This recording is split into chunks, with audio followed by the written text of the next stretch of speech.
lot of parents tell me they realize how many bad habits they got into when they sit through the class when their kids are taking it. I know when my oldest son was getting in doing some hunting, I says, okay, I'm going to ask you 3 questions randomly. If you fail into one, you're unloading the gun, you're done for the day. And one was, where's everybody in the hunting party? Now he's doing pheasant, and he'd have to tell me where everybody's at. And then the next question is, where would you expect somebody to show up? And of course, generally the first question I'd check see if his safety's on. If the safety wasn't on, he was done anyway. But and then you have to say, well, okay, somebody could pop around that tree, and so he always knew, where everybody was, as well as where you might expect somebody to show up. Yep. And you got to do that all the time. Expect the unexpected. Yeah. Well, and even carrying a handgun, for protection. I always used to sit with my back away from the door, facing the doors. For decades I've done that. And so now I have a little bit different thing. I go in, it's like, okay, if I had to use it, which would be a safe direction?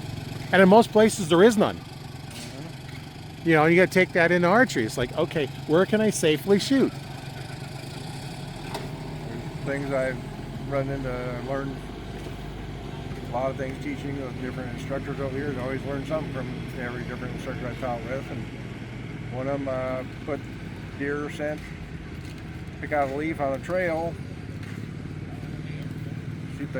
shoot one in the ground with a field point, pick it over here, and was he high or low on that leaf, and shoot. Well, the deer could walk down the trail and stop and sniff. Well, he already had taken a shot at that yardage. He already knew what the yardage was, yeah. You'd already had a practice out. They stopped and sniffed the scent on the fletching on the arrow. So yeah, that's one way to do it. Yeah. And that makes sure your bow's working. Within a yard, plus or minus, he'd already taken a shot at that yardage. He knew it, but, well, he was a little bit high on that leaf or a little bit low on that leaf on the ground. He already had a practice shot. Something to take in practice shots. Yeah. Carried field points. Yeah. For that purpose. Yeah, don't shoot broadheads because that really wrecks the broadheads. It dulls them up. But they were the same weight as his broadheads, and he knew from practice that they shot the same. So.